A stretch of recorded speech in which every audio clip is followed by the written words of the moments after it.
Okay, let's unpack this one. What if the internet was never invented? Like, at all? Seriously, what kind of world would we actually be living in right now?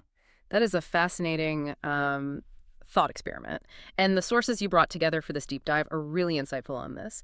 Because without the internet, the effects, they'd be huge. Just profound, really, reshaping, well, pretty much everything. Communication, information, business, how we interact socially, even education. Wow, the scale of that. Yeah. It's almost mind-boggling to really grasp. I'm already picturing a totally different landscape. Yeah. So let's get into it. Using those sources, how would just our basic daily communication change? Well, first off, that instant global thing we have, gone. Completely Yeah. gone. Your sources talk about a return to more deliberate ways of communicating. Think about it, actual postal mail. Waiting days, maybe weeks, for a letter. Weeks. And landline phones would be key. You'd Wow. actually schedule calls, not just spontaneous video chats, whatever. And fax machines. They might still be surprisingly important for getting documents around quickly. Fax machines. Ah, Wow, okay, so it's not just slower. It sounds like every message would feel more intentional, carry more weight. exactly. A completely different mindset around communication. Yeah. And that same sort of shift, it would totally dominate how we access information, too. Right, because no Google, no quick searches. Yeah, We'd be back to physical stuff entirely. absolutely. Libraries, physical books, encyclopedias, newspapers, magazines. They'd be the main sources, the gatekeepers of knowledge, really. One source you had even suggested intense competition for new books or journals because that's the freshest info. Makes sense. And research. What takes seconds now could be hours, maybe days digging through indexes, archives, microfiche. Oh, man, microfiche. Yeah. And news wouldn't be instant. You'd rely on the daily paper or the nightly TV broadcast. Much harder to get a global picture or verify things quickly.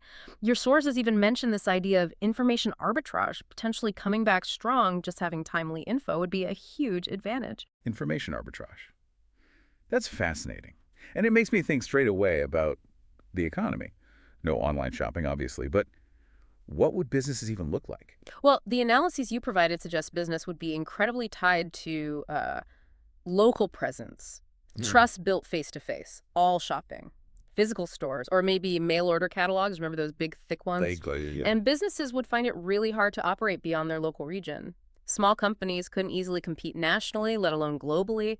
Transactions would be slower, lots of in-person meetings, phone calls to finalize things. So entire industries just wouldn't exist. Yeah. Tech startups, digital marketing. Pretty much non-existent. The whole ecosystem built on instant data and global logistics just wouldn't be there. It forces this sort of hyper-focus on, regional markets. One analysis even estimated global trade might be like 60 or 70% lower without the net's infrastructure. 60 to 70% lower. Wow.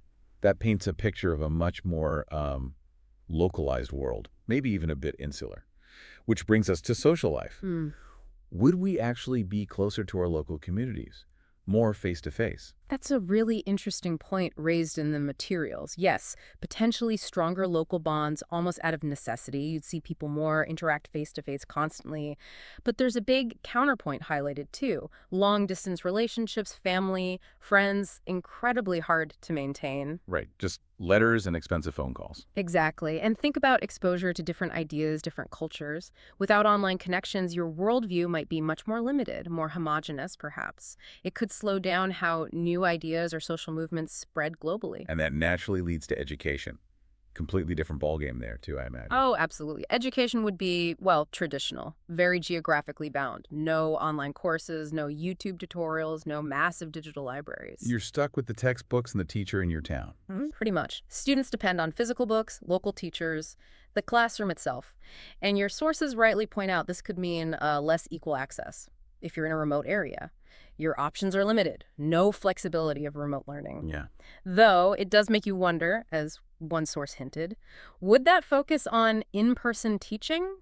Maybe foster different skills, deeper engagement with local knowledge, perhaps? That's a thought. So when you put it all together, the picture that emerges from the sources you provided is a world that's slower, definitely less connected globally, much more reliant on being physically present, on local resources, local communities. It's a really stark contrast to today. It really is. Okay, here's where it gets really interesting for me, thinking about all this. If we reflect on that slower, maybe more localized world, what valuable things, maybe simpler things might we have, accidentally traded away?